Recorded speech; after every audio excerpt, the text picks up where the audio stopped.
You've tuned into The Mountain Gardener with your host, Ken Lain. Gardening, it can be challenging, but with these simple insider tips, you'll reap huge rewards.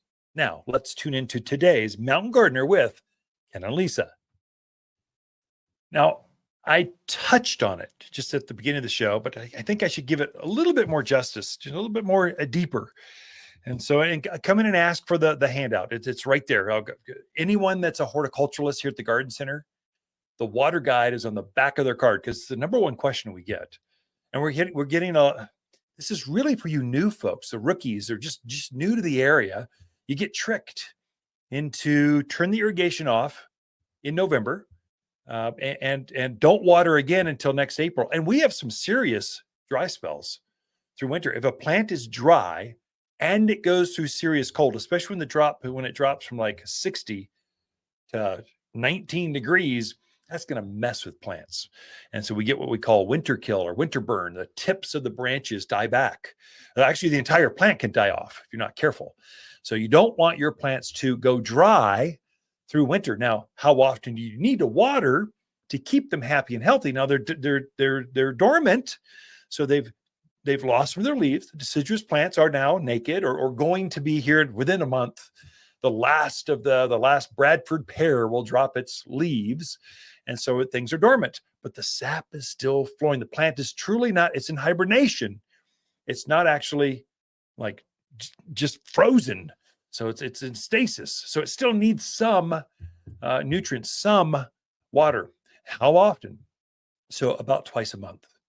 Give it a deep soak. Well, my landscaper turned my irrigation off. Well, do what your grandparents did. Drag a hose out there on a nice day. You know you need some sunshine. Go take care of your plants, especially the new things. So a brand new, let's say, spruce tree or a new fruit tree you just planted in the spring, or new crepe myrtle.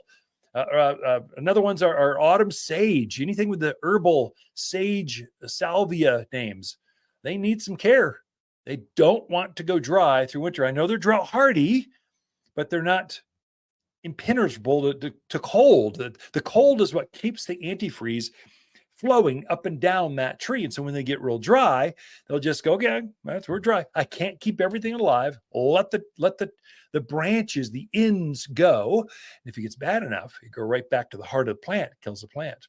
We saw quite a bit. Even I lost some autumn sage last year. So this is a real cute little knee-high hardy shrub, has red flowers, not always red, purple, pinks kind of flower. The hummingbirds love them. They're a very popular seller.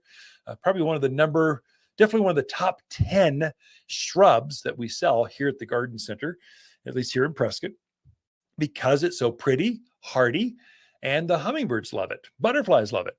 But it can be kind of sensitive when the roots are real small. It can dry out a little faster. And so in winter, that's when you lose them. So next spring, if you lost any last winter, that's probably what it was. It just got a little bone dry, got some serious cold, and it just vaporized. Easy recovery for $10. You can get a new one. But gardeners, you know how hard that is to watch a plant die. These are like puppy dogs. They're in the ground. You don't want them to suffer. And by just watering them a couple times a month, that'll be enough, especially the bigger or the evergreen thing. So if you got a big maple tree you just planted or a cluster of aspens, I know they're dormant, just water them a couple times a month. That's enough to keep them super happy. You will get better growth next spring if you do that. If you don't, they can be stunted. The leaves can be smaller. Things happen. Evergreens, especially your broadleaf evergreens. So red tip photinias, euonymus, your cotoneasters, hedges, you really want to water those a couple times a month. That'll keep them where they flush with new growth. It'll keep them greener. Just take the hose out and give them a drink, or turn the irrigation on. Let it run for a couple. Now you're not playing with it. You're not playing with the time frame. So if you water 90 minutes in the summer, that's how often you water. You're just changing the cycle. How often do I do it? So every 14 days, that's enough. Keep them going. That's how you water plants in your yard. Grow extraordinary succulents and cactus indoors.